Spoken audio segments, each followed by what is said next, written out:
Bonjour, c'est Sylvain pour une nouvelle vidéo sur Winamax.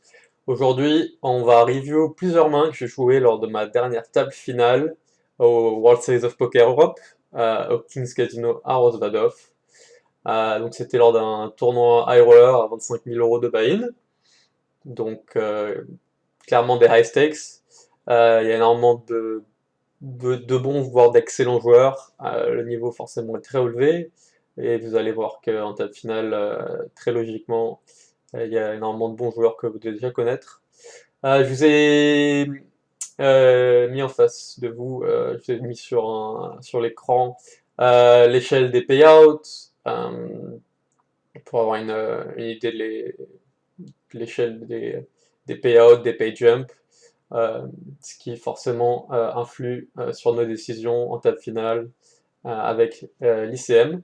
Donc, comme vous pouvez le voir, ça part de la 9e place avec un cash à 61 000 euros, pardon. Les paliers au début sont assez petits en termes de nombre de buy-in. Et évidemment, ils augmentent de plus en plus quand on se rapproche du top et des 745 000 euros promis au vainqueur, ainsi que le bracelet WSOP tant convoité. Euh, voilà pour les payouts. Je vais vous montrer les chip counts au début de la table finale. Donc pour les chip counts, on retrouve quelques joueurs que vous devez très bien connaître. Un certain Benjamin Pollack qui démarre chip leader avec 13 millions 5, 68 BB. Moi je suis en 3e position pour démarrer la table finale avec un tapis très confortable de 9 millions, 45 blindes. On a des tapis ensuite de 30 blindes, 26 blindes. Beaucoup de très bons joueurs. Antoine Saoud qui est également là, 22 blindes. Ryan Rees avec 16 BB pour démarrer la table finale. Ancien champion du monde WSOP qui a remporté le main event des WSOP en 2013, l'année où j'ai terminé 4e, pour la petite histoire. Donc voilà pour la présentation rapide de cette table finale. Je vous propose de passer directement aux mains qui nous intéressent et qui décident d'analyser un peu plus en profondeur. Donc la première main que j'ai choisi de vous montrer, c'est seulement la 4e main de la table finale, comme vous pouvez le voir sur l'écran, en face de vous.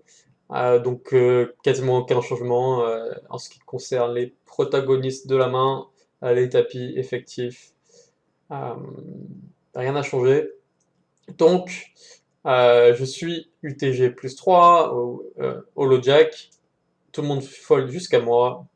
J'ai relancé logiquement avec Roi Dame Off ici. Pas de raison de ne pas relancer. Et puis, je vous laisse découvrir la suite de l'action avant d'en dire un peu plus. I suspect. Over to Loosely, who will probably be playing this one. He's in there with the King-Queen offsuit. 450.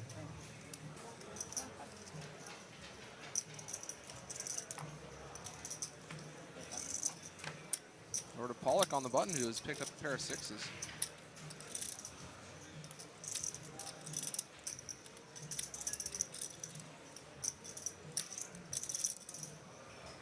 A barrage of texts correcting me on the pronunciation here. Thank you, everybody. Pollock's just going to make the call here with the sixes. And Farrell in the big blind with 9-6 suited. 250K to see a flop. And 25% equity. He is in there. So 3 ways to the flop we go. Donc les blindes sont de 100, 200 000. Je relance 450 000. Benjamin est au bouton avec paire de 6. Il colle assez logiquement. En position, pas vraiment de raison de 3 bêtes ici, à ce stade-là. Et Neil Farrell qui est lui plus short que nous deux. Il a démarré avec à peu près un peu moins de 6 millions de jetons. Découvre 9 et 6 suités en big blind. Il a évidemment des excellentes cotes pour payer. C'est ce qu'il fait. Jusque-là, tout est très standard. On va donc aller voir un flop. Lucy with the most equity here.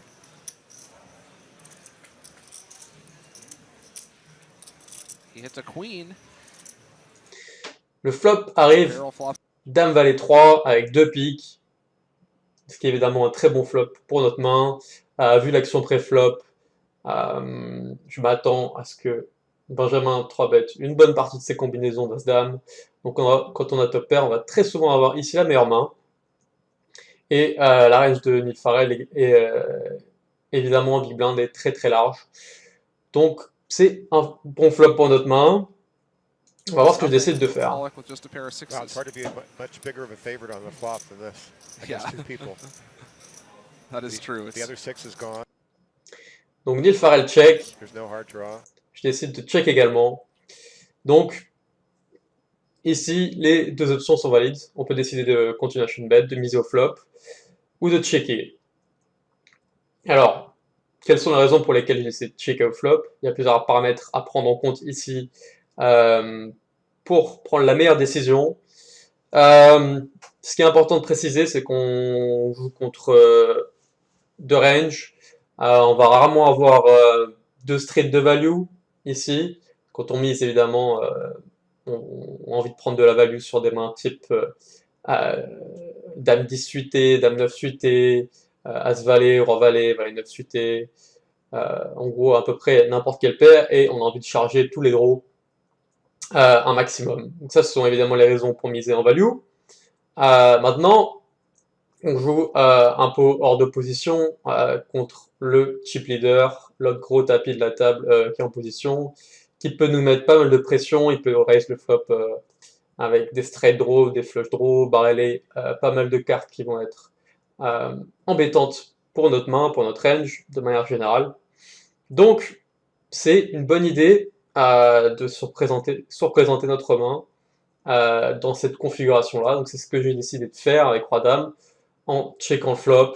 Voilà, dans la dynamique, je m'attendais à ce que Benjamin essaye de stab pas mal ce flop avec des mains comme 9 et 10 suité, 10 et 8 suité qui peut tout à fait flat au bouton, des mains comme As-10, un flush draw, peut même avoir des mains comme 5 et 6 suité, 5 et 6 de trèfle par exemple avec un backdoor flush draw. Donc un éventail de mains assez large.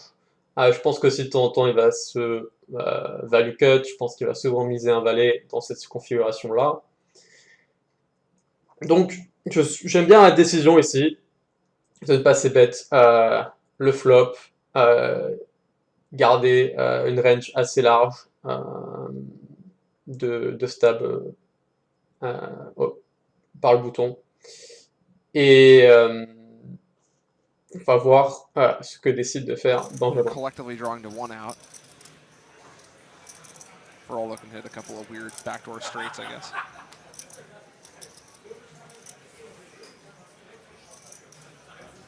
This would be a really strong check if he decides to check here. He's probably going to take the bait and bet, though. Looks like he is indeed reaching for chips. I assume he'll bet on the smaller side if he does bet. So he bets about 1/3 pot here. Donc on voit que Benjamin décide de miser au bouton avec sa paire de 6. Et Neil Farrell logiquement passe. Donc le scénario est assez idéal pour nous. Comme on peut le voir contre sa main, on a 91% d'équité. On le laisse miser avec une main qui draw vraiment très très signe contre la nôtre. Donc ici je pense qu'il tourne sa main en bluff. Il a envie ici logiquement de protéger sa main. Il pense que je vais souvent abandonner ici.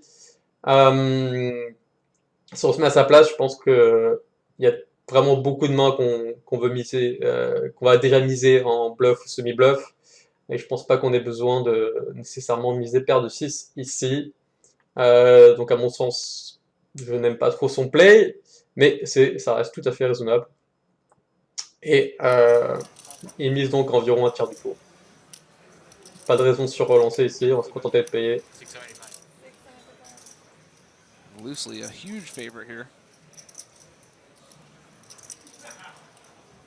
Yeah, he can't hit running spades. There's only 1/6 left in the deck.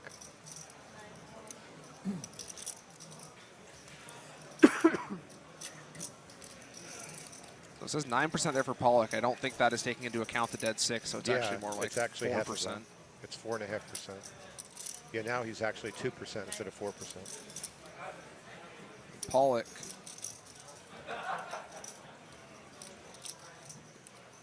Not going to be able to win this hand unless he makes a very big bluff. I had this discussion with them a few years ago. What they do is they show the outs in terms of what the player believes are the outs. Okay, that makes sense. So even though he only has 2%, he believes he has 4%. So they're not showing the true outs, they're showing what the player believes are the outs. Pollock is going to keep firing here. He's going to have. Donc le turn est un set de trèfle qui amène un deuxième flush draw maintenant, et on voit que Benjamin continue de miser sur ce turn, décide vraiment de tourner sa main en bluff.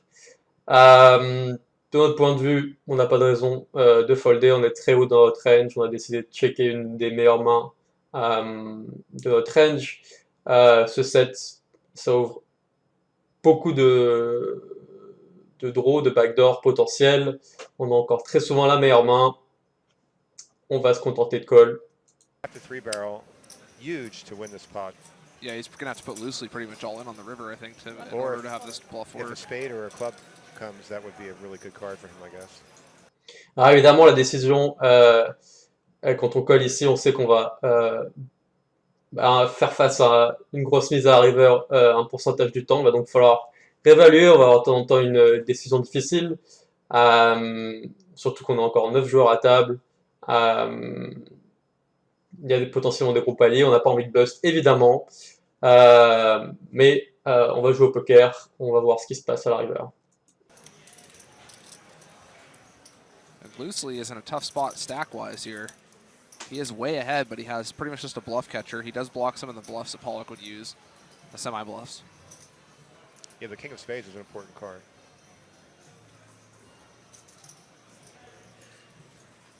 Pretty good chunk of his chips. He is going to call. And now we will see if Pollock has the heart to fire on a third barrel here.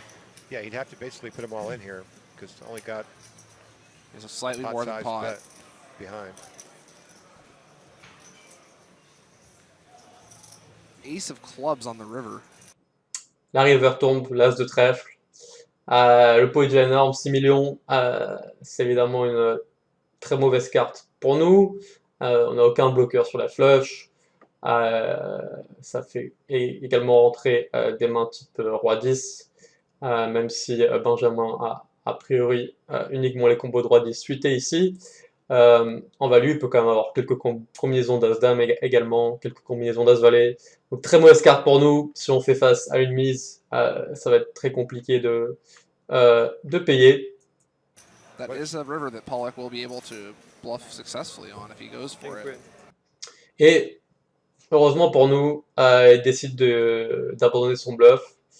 Ce qui est un peu dommage de son point de vue. Je vais avoir ici assez peu de combinaisons de flush. Je vais en avoir quelques-unes. Il y aura des mains type valet X à trèfle de temps en temps. Peu de combinaisons de quintes également, à moins que j'ai check call une main au flop type roi 10 de trèfle. J'aurai quelques combinaisons d'as valet que je fais comme ça et également as dame probablement moins souvent. Du coup, en tout cas, je pense que de son point de vue, c'était une bonne carte à bluffer. Le pot après est vraiment énorme. S'il se trompe, ça va aussi impacter grandement la suite de son tournoi si il bluffe pour un montant conséquent et qu'il se fait payer. Voilà, en tout cas, la décision de check le flop et de tourner notre main, d'utiliser entre guillemets notre main comme un bluff catcher a été intéressante, je pense, vis-à-vis de la pression que peut nous mettre le chip leader. Et au final, on a réussi à extraire quelque part le maximum de value, puisqu'on l'a laissé stab avec une main qui avait vraiment très très peu d'équité, alors qu'il aurait évidemment foldé sur un c-bet. Voilà pour la première main. On va passer à la seconde main. Donc la deuxième main qui nous intéresse, C'est la main numéro 33. Les blindes sont 150, 300 000, 50 000 dentés. À ce moment-là, je suis deuxième en jeton avec à peu près 12-13 millions. Benjamin est toujours chip leader. Et Monsieur Segebrecht, qui est au hijack ici avec valet 8 de cœur, et troisième en jeton avec à peu près 9 millions. Donc je vous laisse découvrir l'action avant d'en dire un peu plus. Segerbrecht on the hijack with the jack 8 suited.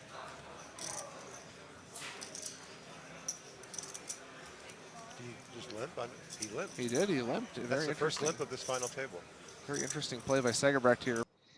L'action démarre par un limp de ce joueur allemand au hijack avec valet 8 de cœur. Vu les stack size à table, à ce moment-là, je ne crois pas qu'il y ait le seul joueur qui va potentiellement pouvoir le 3-bet light ici en position, c'est moi. Je pense pas qu'il va limp de main très forte ici pour trapper. Je pense que sa range de limp ici va être composé principalement de mains de ce type-là, valet 8 suité, des mains type 6-7 suité, 8 et 6 suité, quelques Broadway suité également.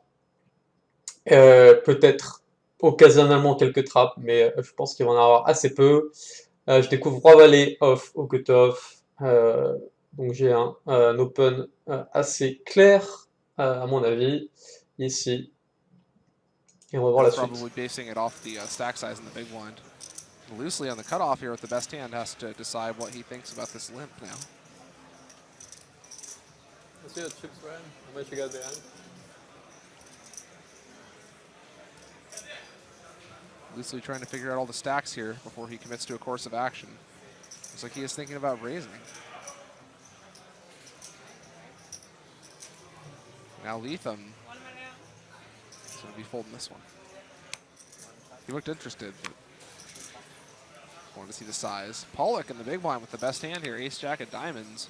Is that the hand I had king eight of diamonds? Now he's got to decide which way to proceed with this one.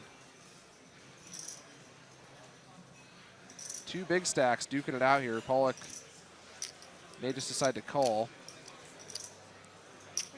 Voilà, ici on a une confirmation des stacks. À ce moment-là, Benjamin joue 50 blindes, moi 42 et Segebrecht 27 BB. Donc comme je l'ai dit, j'exclus vraiment beaucoup de trappes de la range de limp. Surtout que le bouton à ce moment-là était clairement le joueur avec le moins d'expérience, le joueur le plus tight de la table, même si c'est la blinde de Benjamin Pollack qui va de temps en temps le 3-bet light. Il n'a pas vraiment de raison de limper le top de sa range ici. Donc Benjamin découvre la meilleure main parmi nous trois, As-Valet suité en big blind. Il colle logiquement ici, pas trop de raison de squeeze. Je pense que ça pourrait être enfin, c'est plutôt un 3-bet ici plutôt qu'un squeeze, puisque je suis le seul à avoir isolé au cutoff.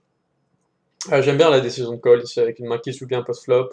On garde les mains dominées du hijack, donc pas tellement de raison de 3-bet avec ce combo-là en tout cas.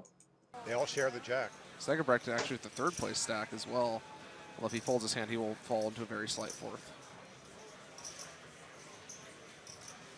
Getting a really good price here for the last 700. He's getting 4-1 on his money. He is in pretty bad shape though. Yeah, I don't think he could possibly fold here. Thinking about it. He's in there, going 3 ways to a flop. Yeah, I mean, Maintenant, vu que Benjamin a également complété de big blinds, le limper initial a d'excellentes cotes, et logiquement, il complète également pour aller découvrir un flop. getting the right Segerbrecht price. with hearts, Pollock with diamonds, and Loosely with the king jack in the middle.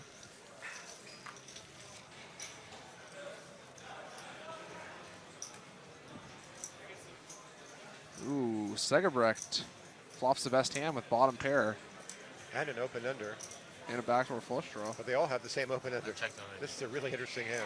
Loosely could hit a queen for the nuts, or a king for the best pair. Segerbrecht and Pollock will chop. Et le flop tombe donc à 9, 10, 8. Rainbow, le pot fait déjà 3,5 millions. Il y a presque 12 blindes déjà dans le pot. On a une décision intéressante ici avec open-ended et 2 over. Donc on a analysé la range du hijack. Si on réfléchit bien, ce flop touche énormément sa range. Dans sa range, inclut des mains comme Valet 9 suité, 6 et 7 suité, Dame Valet suité, Roi 10 suité, Dame 10 suité, 8 et 9 suité, 9 10 suité. Toutes ces mains-là, il peut les avoir. Sans parler de Benjamin qui a également pas mal de combinaisons similaires en big blind. Des mains type Valet 10, évidemment, on a fait 10, 8 et 9, etc. etc. Donc en termes d'équité, on est clairement derrière, en tout cas freeway au flop. On peut se faire check shove par le hijack ici, s'il a une main, même une main comme la main qu'il a en effet, Valet 8 de cœur. Les stack size sont assez bons pour check shove. Ce serait un peu dommage de bet fold ce flop, de paralyser notre équité, surtout que si une dame tombe au turn, on a derrière potentiellement des excellentes implied. Si un des deux autres joueurs a également la quinte, on va potentiellement pouvoir prendre tout son tapis ici. Notre main va être assez déguisée. Donc même si on pourrait envisager évidemment de continuer à shot bet ici, avec 2 over open-ended, on va gagner le pot de temps en temps. On n'a pas besoin de miser très cher non plus, on peut bet fold contre les deux joueurs. Je pense qu'ici, l'option de check back fait pas mal de sens, vraiment pour réaliser notre équité, jouer des turns. Si on réfléchit à notre range, même avec nos overpairs ici, c'est pas un flop qu'on aime beaucoup. Donc on a envie, je pense, quand même de checker une grosse partie de notre range ici sur ce flop en position. On va donc découvrir le turn. On a straight.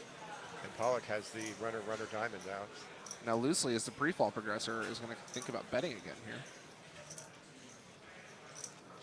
He does not. They all See a pretty turn. much hit the flop and nobody bet. 10 on the turn. That's a really good card for Segerbrecht. He's got 2 pair now and the open ender. Segerbrecht is still in the lead here.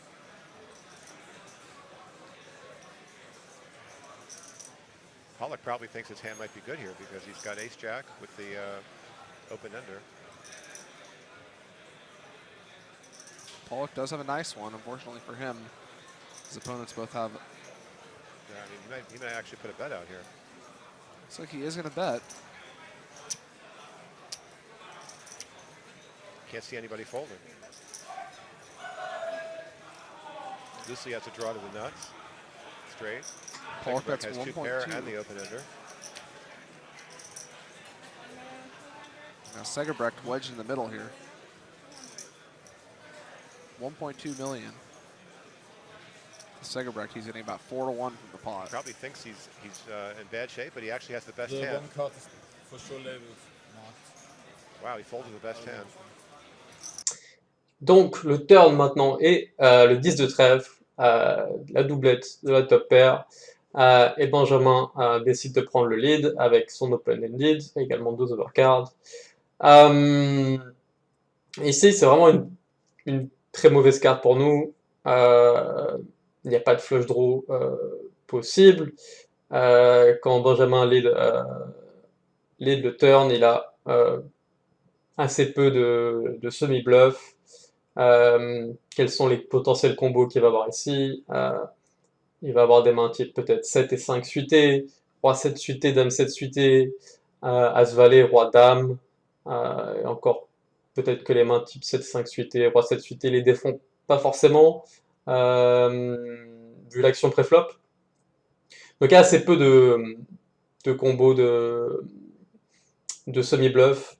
On peut déjà être drawing dead, il peut avoir un full house, il a pas mal de combos de trips également.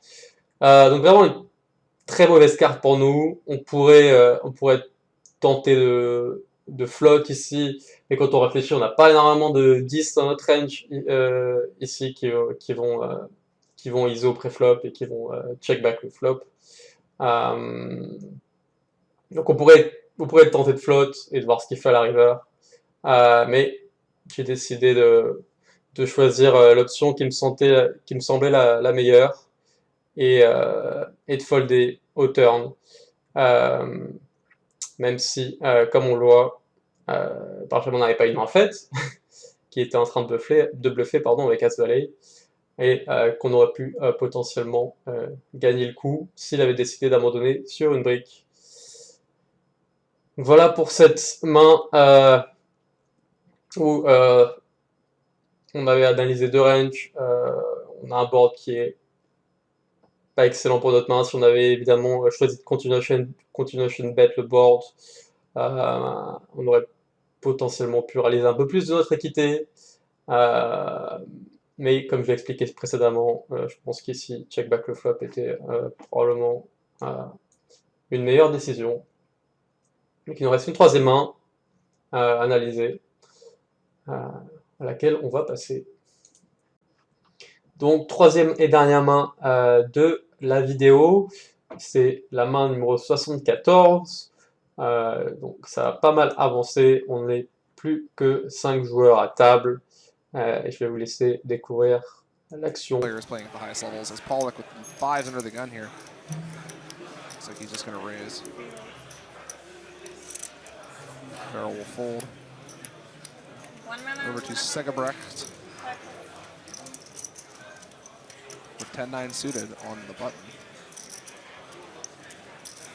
Does he have enough to make a call here or not? I guess.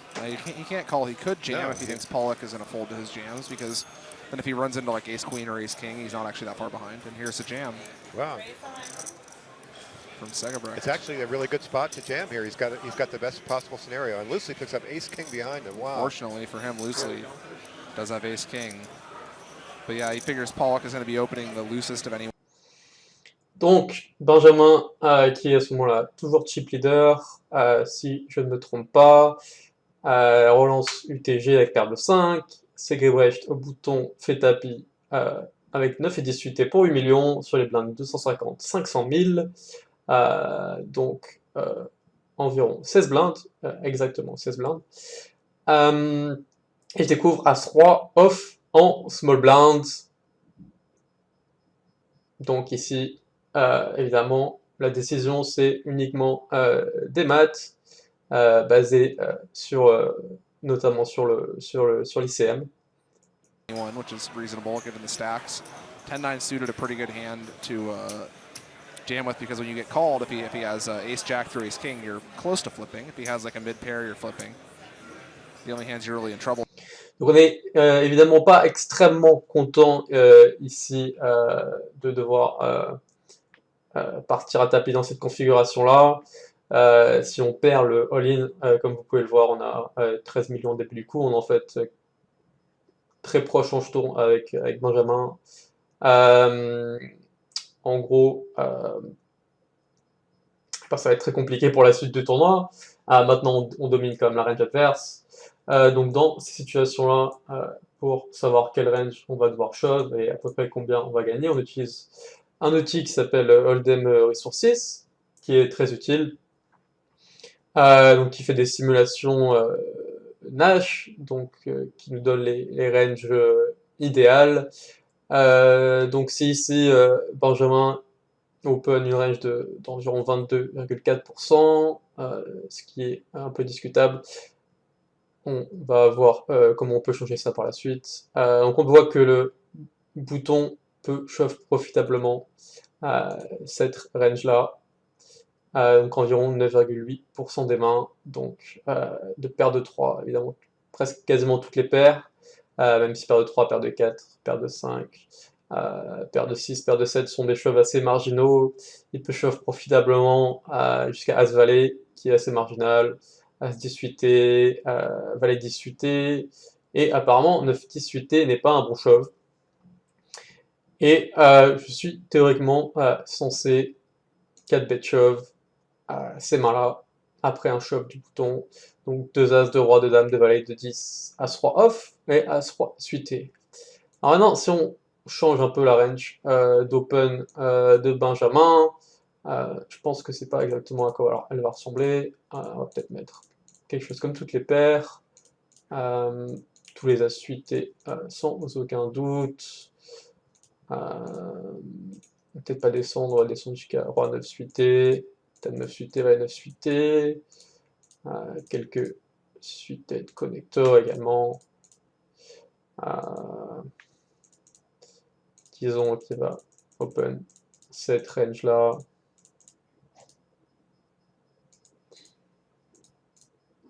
Je sais pas s'il va open tous ces ace rag, probablement pas. On va dire qu'il open as 8 plus.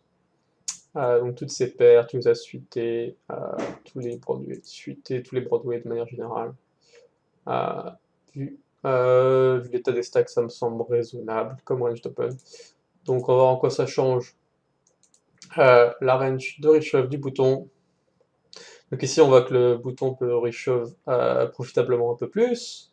Donc voilà, 10 et 9 suités si